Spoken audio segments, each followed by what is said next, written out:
Centro cultural. Hoy la verdad es que no sé ni por dónde empezar, ¿no? Porque aquellos que hemos tenido la oportunidad de ver ya el documental, pues realmente nos cuesta trabajo que nos salgan las palabras. Así que en una noche como esta, en la que os podría hablar del programa de democracia de la cooperación española, del orgullo que siente uno cuando un país como el nuestro, España, pone por delante una ley como la Ley de Memoria Democrática, o de días que compartimos, como el que en España todavía tengamos a tantas personas hoy enterradas en las cunetas, podríamos no terminar. Pero esta noche quisiera dar todo el espacio y protagonismo, tanto al trabajo de Cris Arana, que me acompaña esta noche, a Emilio, por ser un valiente, y Emilio, para mí ha sido todo un descubrimiento conocerte esta semana. Me gustaría pedir un aplauso muy fuerte para Emilio.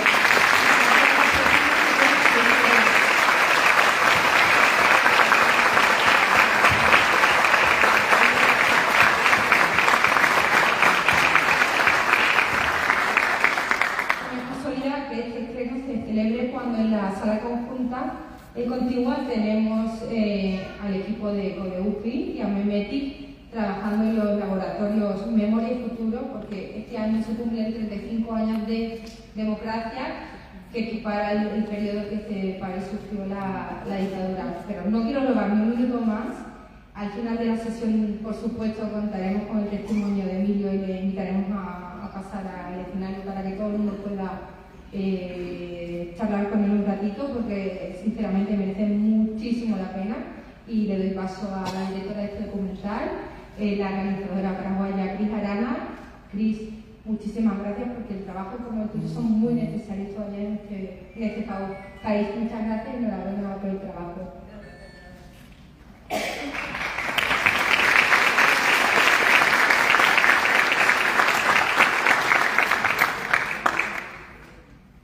Buenas noches, es un honor para mí estar aquí hoy nuevamente.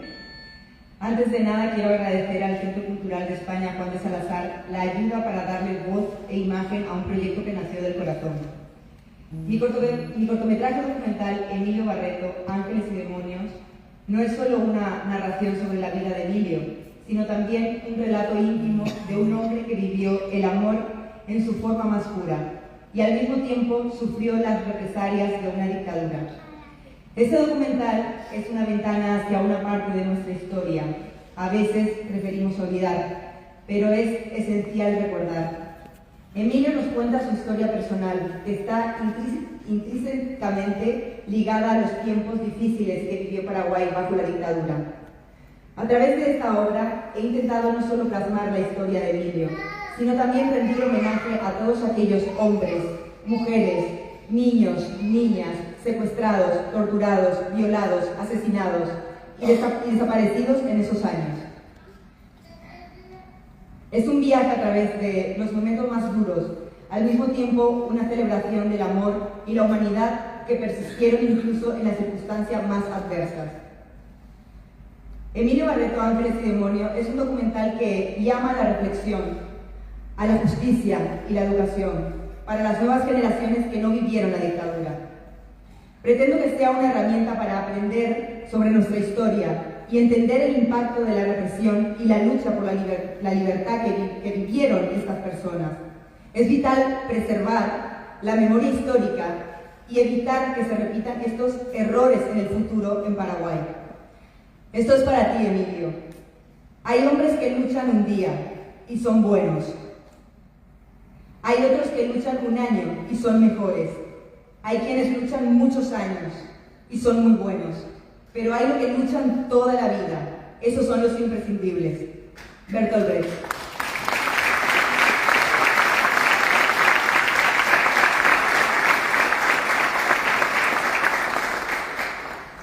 Espero que Ángeles y Demonios les toque tanto como me ha tocado a mí al realizarlo.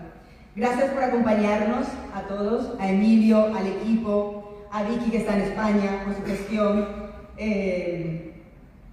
a mí por estar aquí para escuchar y ver una historia que espero coincidan con nosotros. Merece ser contada. Muchísimas gracias.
policía venía acá a preguntar cuántas personas hay.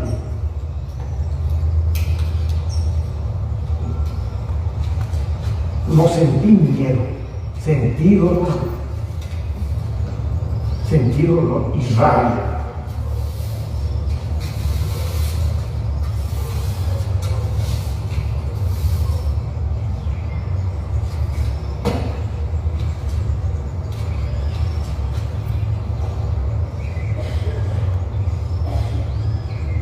Esta cabeza mía está poblada de ángeles y demonios.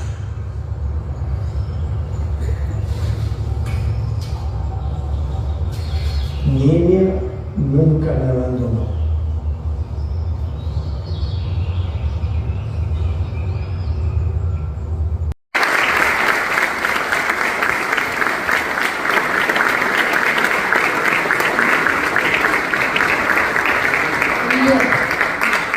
Qué difícil, porque va a ser muy difícil para ti.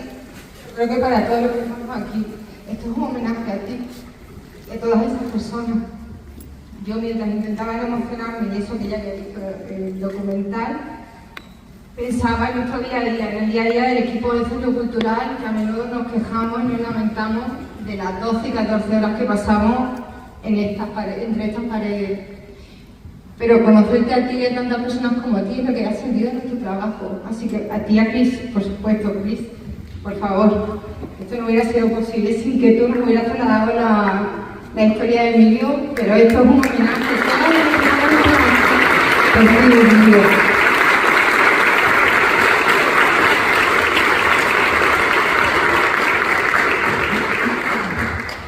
Bueno, muchas gracias.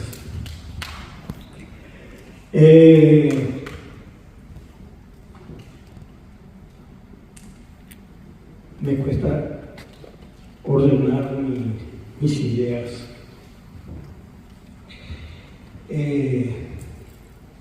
Pasar por todo este proceso y en este momento, señoras, señores, compañeros, camaradas, están aquí presentes y saben lo que es ese tormento que uno pasa en la mazmorra de la dictadura. Tanto dolor no hubiera sido si es que lo tomaran preso y no encerraran. Pero es muy diferente que te tomen preso y comiencen a atormentarte para sacarte algo. Yo no me puedo poner en el zapato de una compañera, de una mujer que fue llevada y torturada estando embarazada o estando con su hijo. Es imposible asimilar.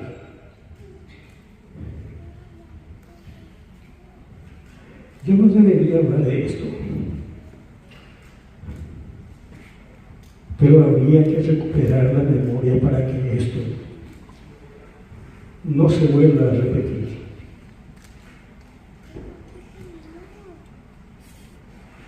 Yo me salvé 2 veces y las 2 veces me salvaron 2 mujeres. Primero estando en la prisión. Y voy a comentar algo. A mí la segunda vez me salvó otra mujer cuando falleció mi niña y yo me costaba ir a dormir en la misma cama. Y fue otra mujer que me dijo: Emilio, salí de acá, no te quedes, no te encierres. Y le agradezco profundamente a esa persona, porque me ayudó bastante me ayudó.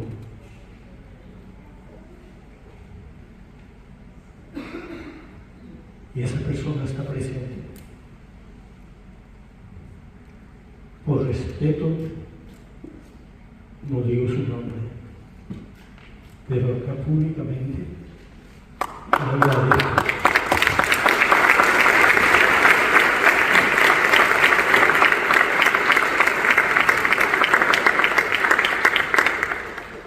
Pues no sé, si quiero quedarme en marido y todo. Si se atreve ahora a entrevistarte, si se atreve a hacer el turno de preguntas. No sé si alguien quiere preguntar algunas cosas, no sé. Yo quería hacer una petición al público porque, bueno, desde que yo llegué hace un año aproximadamente, todo el mundo me recuerda a cada minuto, todas las personas que pasan por aquí, este centro cultural que está a punto de cumplir 50 años, siempre fue un espacio de libertad. Así que aprovecho esta posición privilegiada que nos da desde este espacio para pedir más Emilios y muchas más crisis también, porque este país todavía necesita que se sigan contando las historias para no repetir los mismos errores del pasado. O sea que nuestro agradecimiento es infinito. También te quería invitar a pasar a tomar el tereré y el café siempre que quieras, no estás solo. Aquí todo el equipo te va a esperar y gracias. Evidentemente no es lo mismo, pero mira cuánta gente Sí, está sí. para compartir todo eso. Come mucho. Yo he pensado hacer pasar a la salita, pero yo lo dejo a vuestro criterio. En realidad este micro no es para que hable yo. Yo hoy no soy la protagonista para nada. Es para pasarlo al público, para todos aquellos que quieran o bien preguntarle algo a Cris y a Emilio sobre el proceso de trabajo. Que si yo irnos poniendo tapilla a todos, no quiero imaginar cuando fue en directo. Y mucha gente creo que no simplemente para preguntarte, sino para demostrarte su cariño y su agradecimiento por lo que los dos estáis haciendo ahora.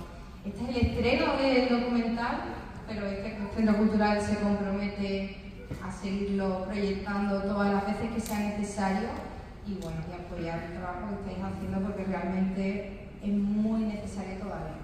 Muchas gracias, muchas gracias. Pongo el micrófono, ahora me convierto en una azafata porque una tiene que ser polivalente y bueno, quien quiera preguntarle algo, bueno, Cris, no sé si darte la palabra también, pues si quieres decir algo, pero una vez que es tan difícil. Ya es que es tan difícil romper el hielo, ¿no? O sea, con lo que hemos visto y con la emoción que crea todo esto, ¿no? Y la energía que hay ahora mismo aquí.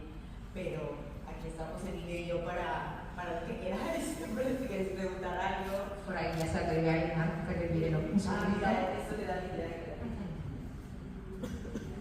¿Qué tal? ¿Cómo están? Bueno, demasiado emocionada y muchas felicidades por traer esta historia. Emilio, increíble y tu energía nos contagia a todos. Acá, como decís, muchos compañeros de lucha. Acá está mi China, acá está Celsa Ramírez. Mi madre también estuvo embarazada y tuvo que llevar la comida a su marido preso. Y están tantos luchadores y luchadoras que muchas historias que quieren juntarse y que quieren seguir en la memoria viva de la gente. Es demasiado importante tu testimonio y realmente este documental me emociona porque no he visto algo tan bien contado. Es demasiado lindo está. Muchísimas gracias. Muchísimas gracias por esto. Soledad es parte de esto, de hecho aparecen los créditos porque ella me ayudó con datos que necesitaba para entender, para el tema de desaparecidos y esto. También te doy las gracias, Soledad, por habernos apoyado en toda la información que me pudiste dar. ¿Alguien más, alguna? Yo. Yo soy una sin gafas no veo, así que... Emilio, me gustaría saber, dijiste que a la dictadura, la tortura resistían con cultura y quería saber qué papel jugó el arte, la actuación en ese proceso de reincorporarte otra vez a tu vida después de haber sido liberador. Gracias. Sí, bueno, voy a dar una anécdota al respecto.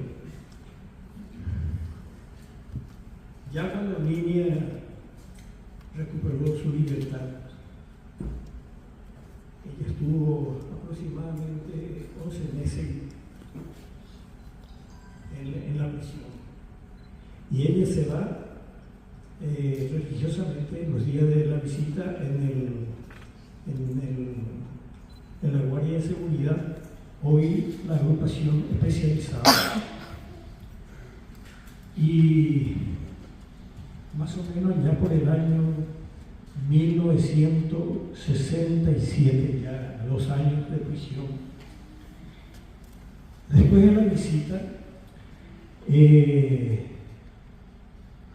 oficial de guardia nos dice, bueno, desde mañana la gente más joven van a ir a romper piedra en la cantera de Tacumú, porque estábamos en una cuadra muy grande, aproximadamente 80 prisioneros.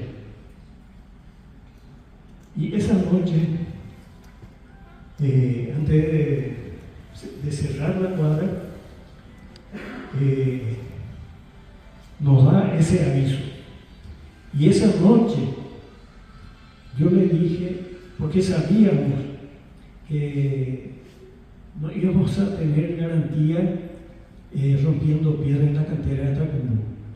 La cantera ya llevaba una profundidad de aproximadamente 4 metros de donde se extraía la piedra. Hoy es un gran lago, está ahí en Tacumú, con una profundidad seguramente de 8 o 9 metros. Y le dije yo a los compañeros, prefiero que me muelan aquí a garrotazo antes de ir a romper la piedra de Tacumú. Yo le dije a los compañeros. Al día siguiente, el día lunes, a la mañana temprano, viene el oficial y mi nombre está en la segunda lista por orden alfabético. Primero estaba un tal Acosta, un adulto mayor, y solamente los jóvenes, porque así nos hizo. Y le pasa la lista y cuando me dice Emilio Barreto, levanto yo la mano y digo, yo no voy a la cantera a romper piedra, póngase ahí, me voy a ir. Y antes de que llegue al lugar, David Villara ya iba detrás mío ya iba él, y nos siguió 17 estudiantes, porque nosotros trabajamos con los estudiantes. Claro, Derry y yo ya teníamos 25 años y los estudiantes estaban entre los 16, 17 y 18 años. Se ponen detrás nuestro.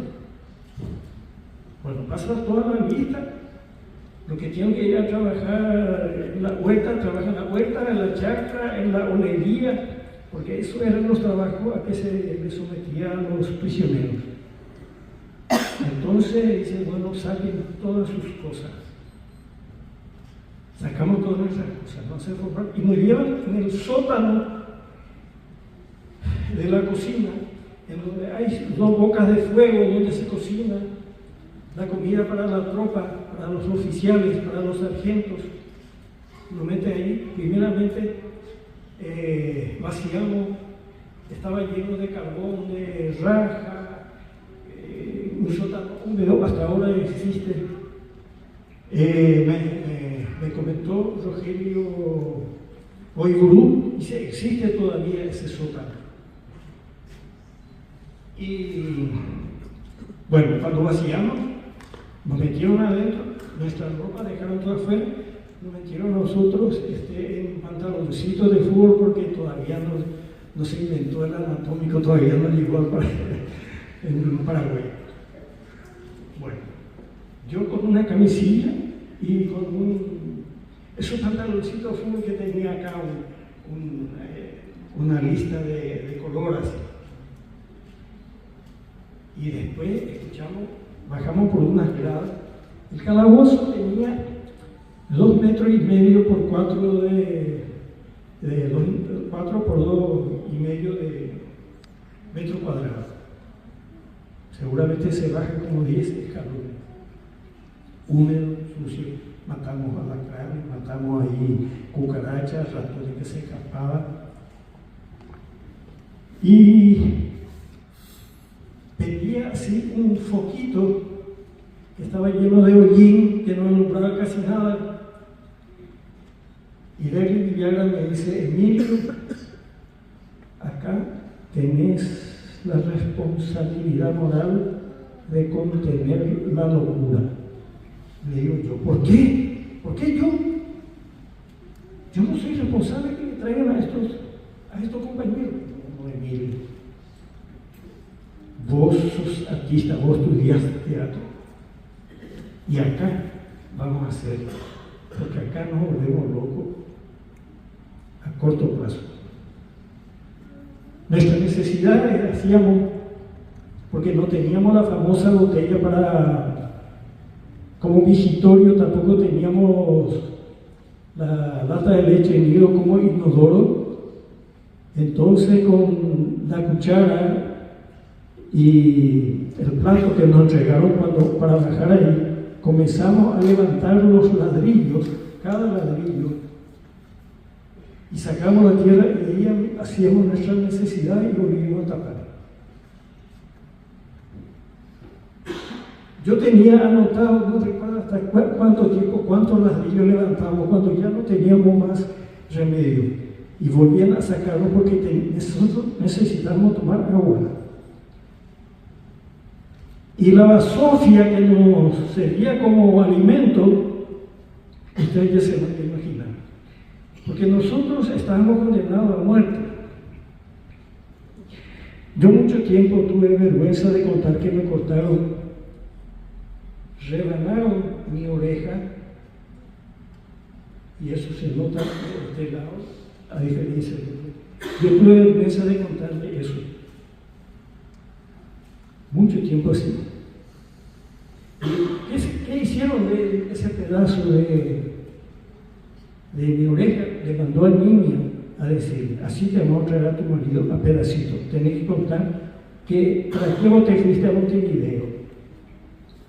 Bueno, fue así que hicimos teatro para sobrevivir ahí no sé si te contesto lo que te digo. Sí, pero... A mí también nos ayudó el teatro para contener la locura.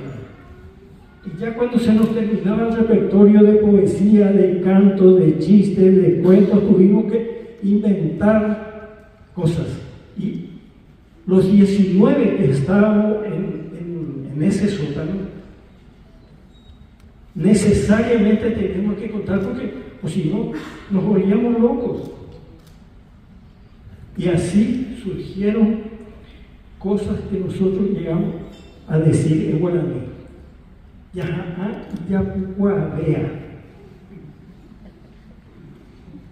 Y así fue. Y lo que recuerdo de un piraguense, que ahora no me viene en mente el nombre, era genial. Y cada vez que contás cosas, lo primero cuando le tocaba el turno, ya todo el mundo calladito, porque decías cosas increíbles. Por ejemplo, que en su pueblo, en Pirayú, en Cerrojú, la sandía más grande que produce en Paraguay, que solamente una sandía podía entrar forzado en una carreta. Fíjense. Y dice que una vez una sandía era demasiado grande y no cabía en la carreta, y entonces tuvieron que empujar y traer al pueblo y llevar a una fiesta. Y le invitaron a la gente. ¿Quién tenía un tronzador? Un tronzador es un serrucho grande para hacer madera, una cosa enorme. Cortaron la sandía, invitaron a toda la población a servirse la sandía. Y bueno, cuando se retiraron, trajeron la vaca para que coma. Y una de las vacas se paró sobre el borde de la sandía, que se dio la vuelta, le tapó y ahí murió asfixiado.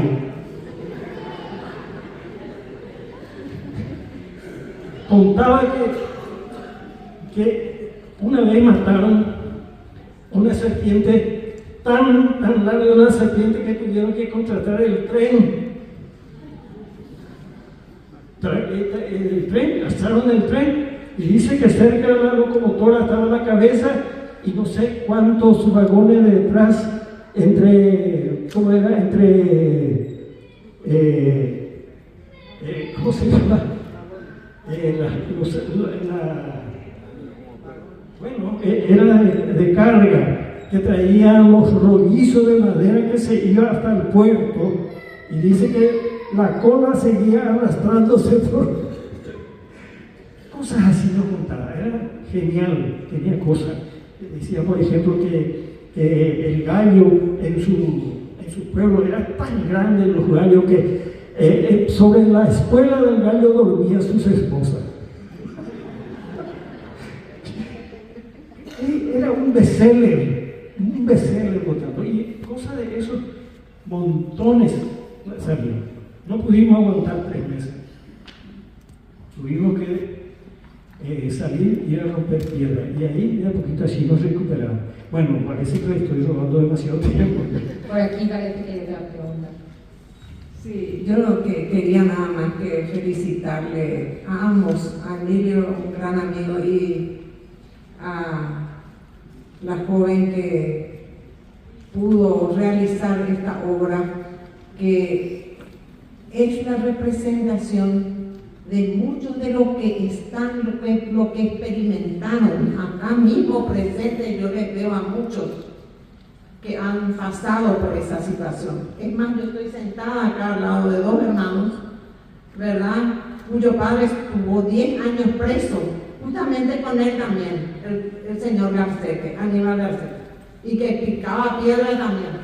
Así como él, ¿cuántos otros aquí en esta sala estarán sufriendo el gran daño que hizo la dictadura tronista a tanta gente? Entonces me parece tan bueno lo que ha hecho la compañera y lo que Emilio está exponiendo en este momento, porque ese fue el sufrimiento de muchas mujeres, jóvenes, hombres que han pasado y que nadie sabe nada, porque no cuentan, no se habla, y acá no hay memoria. Así, en este espacio, en este momento, estamos recordando esto y viviendo ese terror y esa angustia. Y por otro lado también ese compañerismo que hubo en aquel momento en las prisiones. Pero esta es la muestra, este es el espacio en que en este momento hay muchísima gente que por dentro estará sufriendo muchísimo, ¿verdad? Al escuchar el relato del compañero que ha perdido también su compañera, y muchos de ellos están también solos, abandonados, a veces también realmente sufriendo muchas precariedades. Nada más. Muchísimas gracias por tus palabras. Sí, efectivamente Paraguay tiene una cicatriz abierta en cuanto a toda esta historia, a nuestra memoria, ¿no? Y creo que gracias a la magia del cine podemos contar estas historias, ¿no?, que nos tocan el alma, que mucha gente lo ha pasado, lo ha sufrido, que todavía se sigue sufriendo aquí, porque, como digo, esto es una cicatriz abierta. Si no se habla, no se sana. Entonces hay que contar las historias, es muy importante. Sí, no, por eso yo siempre... Hay gente que dice, vos tuviste tanto años preso, sí. Pero seguramente vos no querés recordar eso. Por eso que yo suelo decir, y suelo repetir, mi cabeza está poblada de ángeles y demonios. Se le ocurrió, aquí se le ocurrió poner ese nombre, ¿verdad? A mí me hace bien contar, me hace bien los profesionales, psicólogos, psiquiatras que me atendieron, me dijeron, lo que le salvaron a ustedes es hacer esa actividad ahí dentro del sótano.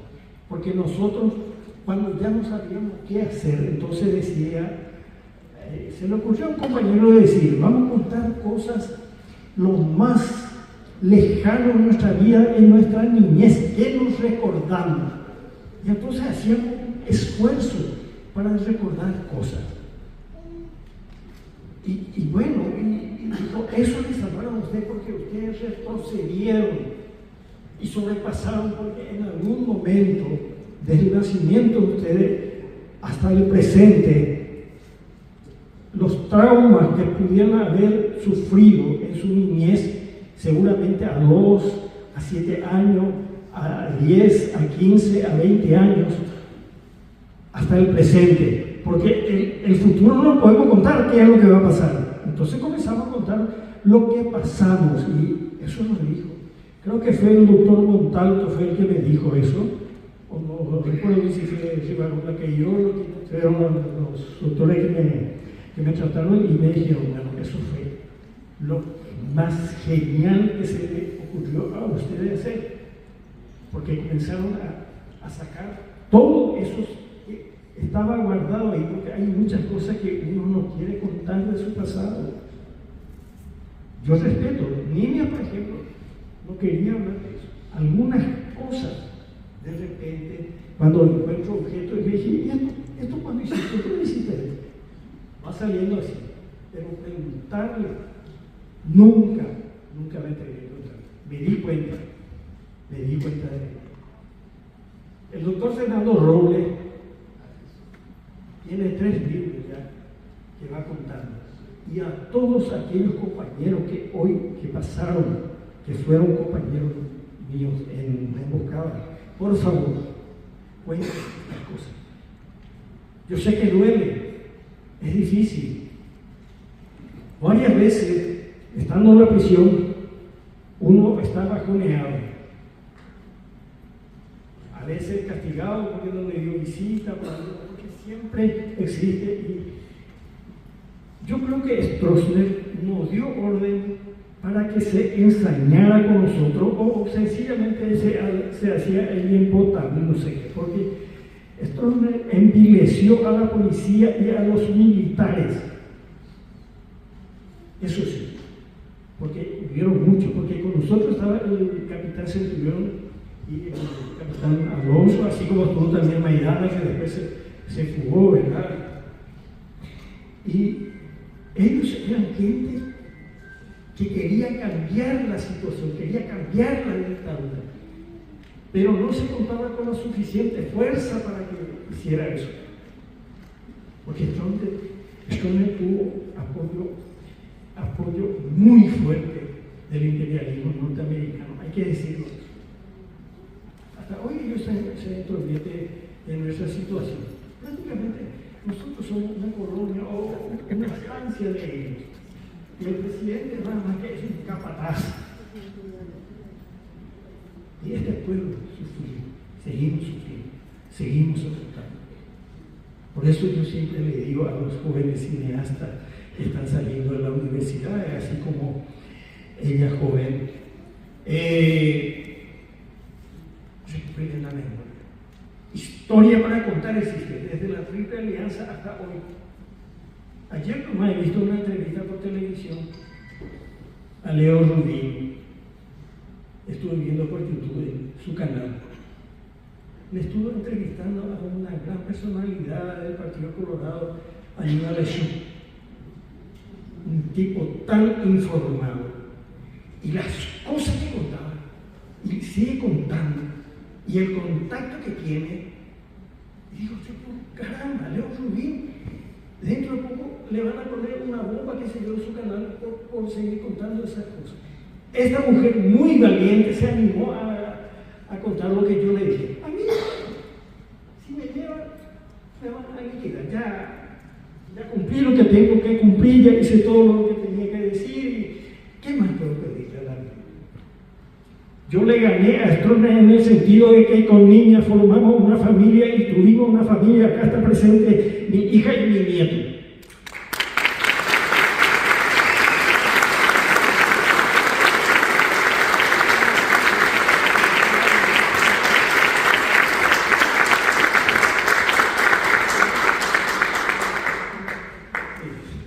Sí.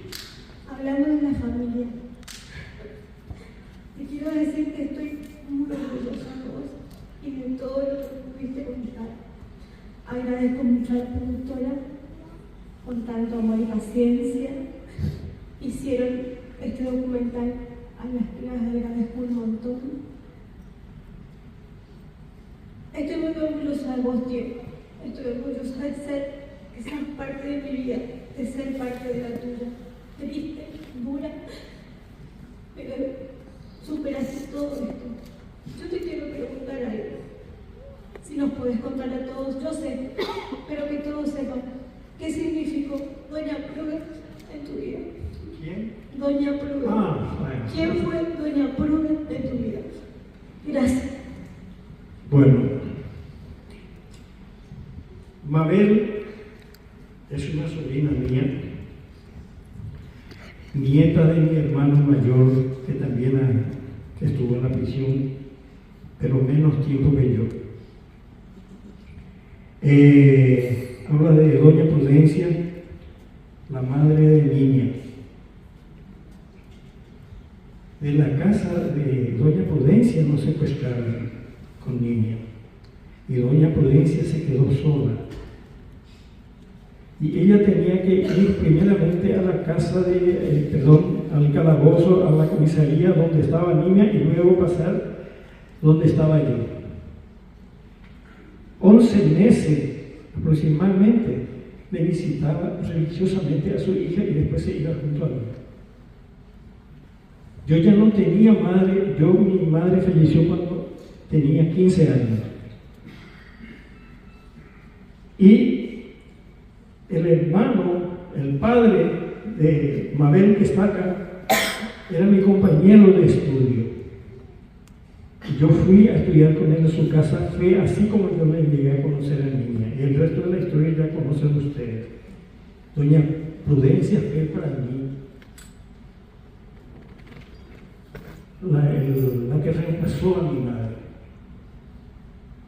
Ella fue la que le contuvo también a su hija, y seguramente ellos hablan de decirle, bueno, tenés que ir, él es tu marido, qué sé yo, y así, ¿verdad?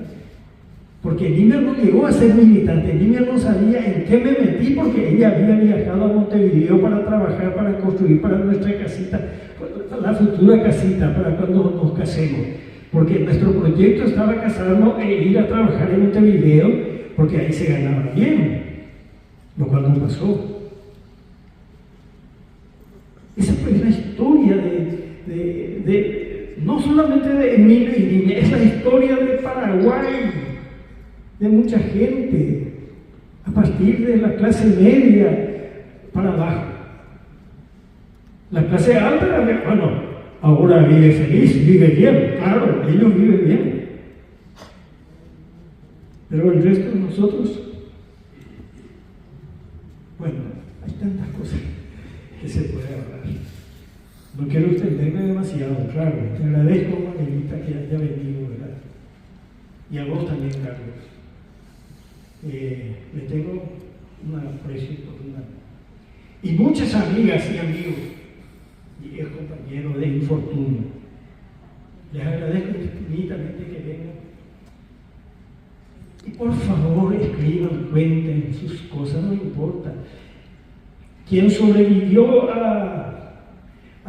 la orgía que organizaba Strones es Julia Osorio Cabello.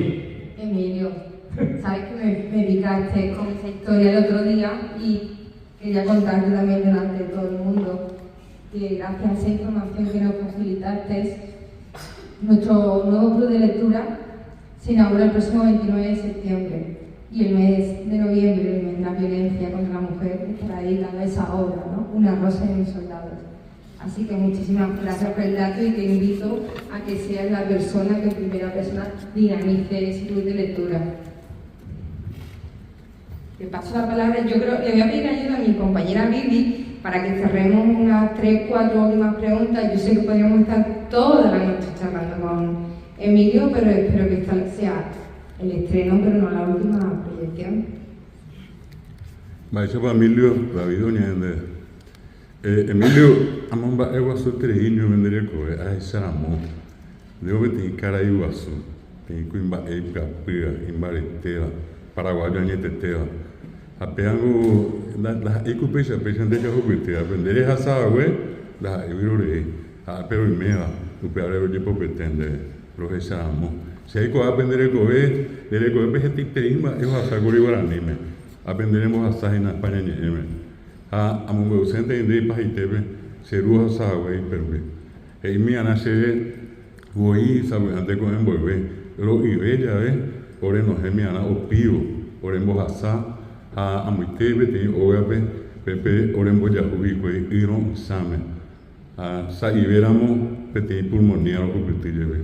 Ape un bebé se ore piapen vipe, Miguel electro a hamburgueribe ore de tejico. Permite Emilio a de rehasaque a vendo hasamo ahí. Andere miramos co ape de papuvi nembaretevi. Rohisaramo rohisaco a amomba eva subendere co Emilio. Oye. Muchas gracias.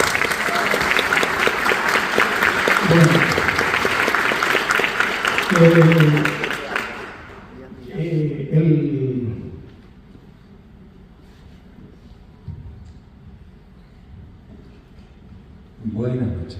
Yo voy a acompañar al Emilio. Yo soy Braulio Martínez. A Hindú escuché una parte, aparte de las atrocidades que nuestro pueblo pasó, llamar el castellito de la guerra de la Triple Alianza, sin contar las guerras guaraníticas, y todo lo que pasaron los compañeros y compañeras luchadores y luchadoras por la justicia que dice nuestra tricolor bandera, que trae la paz y la libertad, la también. Pero hay un concepto que dejaste que me parece que es importante que hoy podamos fijar esos conceptos. A perdonar la torturadora, o sea, a los hacedores materiales, pero un culpable penajani, hacedron y por allí mapa la culpable ha muy pa uji haya edema veis porque con ambue hoy ari hoy coi que na pamba hoy co haupeare por la experiencia de mundo a las nuevas generaciones para que podamos luchar con fuerza a través de esta experiencia que ya lo tenemos como pueblo paraguayo y pueblo latinoamericano con bastante claridad. Muchas gracias, Emilio, por tu testimonio.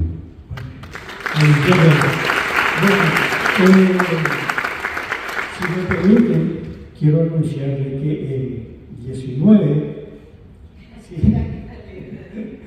coincidentemente de la entrevista que me hacía Cris Arama, un compañero, Hugo Martínez Cardoso, periodista, poeta, escritor, me hizo una entrevista y un poquito antes de conocerle a Cris. Y coincidentemente estaban trabajando los compañeros Julio Venegas, todo el mundo le conoce por los libros de ¿Qué pasó en Curugate? Entonces este libro se va a presentar el 19 próximo septiembre en la Manzana de la Ribera, en el patio Leonor. Así que les espero ahí, y acá hay más historias que estoy contando. Así que yo también le voy a agradecer si pueden estar presentes. Gracias. Sí. Quiero acercarme a Emilio para dirigir 2 palabras a este auditorio. La tengo. Muy bien. Alcide Molinas, gran luchador. Traigo un mensaje del Instituto Paraguayo Amigo de los Niños y Jóvenes, Fundación Cultural del Paraguay, que felicita fervorosamente la iniciativa de Emilio de difundir lo que pasó. Porque nosotros en nuestra organización sostenemos lo que otros grandes maestros también ya sostuvieron en su momento. La historia se repite si no se asumen las responsabilidades en todo tiempo. Si nuestros hijos y nuestros nietos no saben lo que se les hizo a sus padres y a sus abuelos, estos están condenados a sufrir lo que los padres y los abuelos han sufrido. Les cuento que yo estoy en contacto permanente porque no puedo dejar ese instinto de maestro de escuela, porque donde voy, lo primero en una familia que se me acerca son los niños y los adolescentes. Y yo les cuento lo que pasó su padre y su abuelo, y ellos no sabían. Y me parece un error muy grande de orden pedagógico y didáctico de los padres del Paraguay. Hoy le pregunto, ¿por qué no le contás a tus hijos y a tus nietos lo que te hicieron? Y triste y te le digo, es demasiado triste, demasiado feo, no quiero que sepan ellos. Es un error. Hay que asumir. Y hace poco un ex alumno mío sacó un libro, o sea, la tesis que defendió para ser doctor en psicología clínica, y habla de la violencia infantil. Y nosotros los paraguayos desde niños sufrimos violencias. Y algunos de estos que han sufrido violencias llegaron a ser gobernantes sin curarse. Y así tuvimos nosotros para cortar, una dictadura nazifascista en el Paraguay durante 35 años. Y muchos no nos hemos curado todavía. Por eso te felicitamos fraternal y calurosamente, Emilio, por esta iniciativa. Siempre yo te alenté en este sentido y recomendamos, porque estamos aquí el secretario general de mi comité, el secretario de Relaciones Internacionales, el señor Atilio Portillo, el señor Fabio Martínez, Fabio Pacuá, son miembros del comité que me acompañaron porque entendíamos que nuestra responsabilidad de dirigentes de una organización como la nuestra es estar apoyando lo que el Centro Cultural de España, Juan de Salazar, con todo acierto y para mí con todo patriotismo latinoamericano, está haciendo. Pedagógica y didácticamente acertada la iniciativa. Quiero decirle a todos ustedes, queridos amigos, queridas señoras y señoritas, digan, perbolidad la gente que tomó una pasaba fue durante la dictadura. Muchas veces la gente, por exceso de humildad o por conocer por qué tipo de complejo, no quiere contar lo que pasó.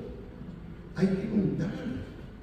Es una necesidad histórica, una necesidad para nosotros los adultos,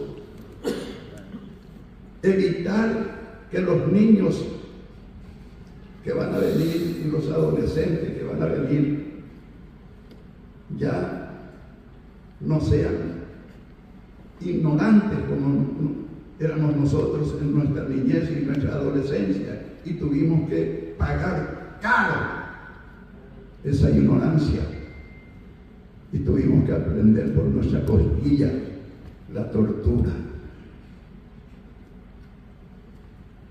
Yo tengo un infarto en el corazón después de la tercera zambullida en la pileta eléctrica. Si hubiera sido la primera no más, pero no tenía nada que contar, no tenía nada que decir, y aguanté 2 zambullidas, pero en la tercera estaba. Entonces decidí hablar, y ya mal, en una situación pésima. Bueno, hablé y dije: viva la educación democrática completa,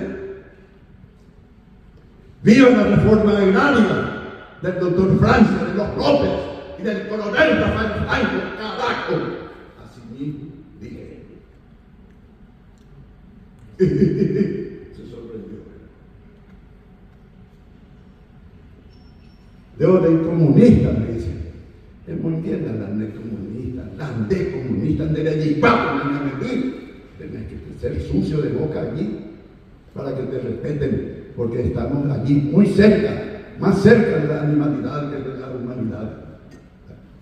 Creo que esa fue mi experiencia. La sé con la soya acá a otro lado, felizmente, en el miocardio, porque si fuera en el miocardio no hubiera tenido yo el privilegio de estar a tu lado y con todas las personalidades del Centro Cultural y de este extraordinario público que me parece hizo lo correcto desde el punto de vista pedagógico y didáctico e histórico. Yo estoy feliz de formar parte de este Paraguay. Muchas gracias. Este Paraguay. Muchas gracias.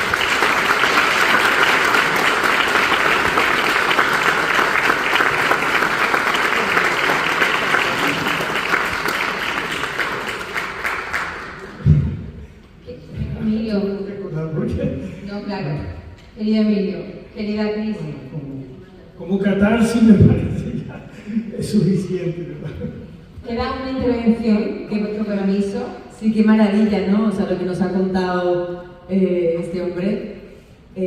Bueno, es que cuando nosotros empezamos con el proyecto, estábamos buscando historias que contar, ¿no? En plena pandemia, y llegamos a Emilio. Y claro, me acuerdo que estaba ahí sentado y la cámara encendida y todos los que estaban ahí al lado nuestro, o sea, parte del equipo que eran todos de mi generación, no conocían la historia de Emilio, no conocían la historia de la dictadura. Claro, esto es lo que nos pasa, ¿no? Que no conocemos, pero porque obviamente es que ha sido nada más que 35 años. Esto no es que haya sido hace muchísimo tiempo, fue hace 35 años, es muy poco. Entonces todavía hay como ese miedo a contar, que es normal. ¿Cómo? Si es que fue hace poco. Normal que la gente esté con mucho miedo, con mucho dolor. Pero claro, hay que contar, efectivamente, tenemos que hacer esto y creo que aquí tengo compañeros, ¿no? Que están trabajando en hacer proyectos documentales para contar la historia, la memoria de nuestro país, y que me parece maravilloso. Nos falta hoy, por ejemplo, Marcelo Martínez, que os manda un fuerte abrazo a los dos y que está haciendo también una labor muy importante. Decía que, queridos los dos, con vuestro permiso, vamos a dar cierre con la intervención del público, no sin antes recordar que el camino empieza aquí, que la próxima cita será este jueves, en el que tanto Cris como Emilio van a poder compartir un ratito en los laboratorios de memoria y futuro con todos los jóvenes que están listos para contar diferentes historias en el marco del programa de memoria democrática. Están deseando encontrarse contigo, Emilio. Como él ha dicho, el libro se presenta el día 19 en Manzana de la Ribera. En noviembre tenemos también el club de lectura dedicado a esa recomendación que me hizo Emilio sobre las niñas violadas, ¿no? por esta dictadura, esa historia de Julia tan profunda y tan dolorosa. Y la ruta empieza aquí hasta donde vosotros miráis. O sea que el Centro Cultural está aquí para apoyaros siempre porque, como dice el público, esto es muy necesario. Así que damos paso a la última persona que va a intervenir del público y podemos seguir. La noche es joven y larga. Buenas noches. Yo estoy muy agradecida con el señor Emilio, claramente, pero también con Cris. Gracias, Cris, porque si no hubiese sido por tu iniciativa, por tu ímpetu, por tu labor y por tu deseo de aportar desde el arte a la memoria de este país, nosotros no nos hubiésemos enterado de todo lo que pasó el señor Emilio. Y no solo él, mucha gente más, como él mismo cuenta. Entonces quiero destacar tu trabajo, tu labor, que es tan importante para que muchísima gente pueda conocer lo que desconoce y para que la gente que ya conoce pueda recordar, porque la memoria de un pueblo es fundamental. Muchísimas gracias, señor Emilio, por animarse y contar lo terrible que usted pasó. Y me imagino el dolor que habrá sentido. Y lo miro a usted y lo admiro porque veo una fortaleza inmensa. Y realmente, vuelvo a decir, es admirable. Así que yo, y estoy segura de que todo el auditorio, queremos agradecerle a usted, a Cris, al Centro Cultural de España Juan de Salazar y a todas las personas que están presentes hoy aquí, que también sufrieron, y las que no están, que son muchas también, y las que no pueden contar, como decía Cris, porque no es fácil. Gracias a todos ustedes por hacer que conozcamos y por hacer que esa memoria continúe, para no repetir. Gracias.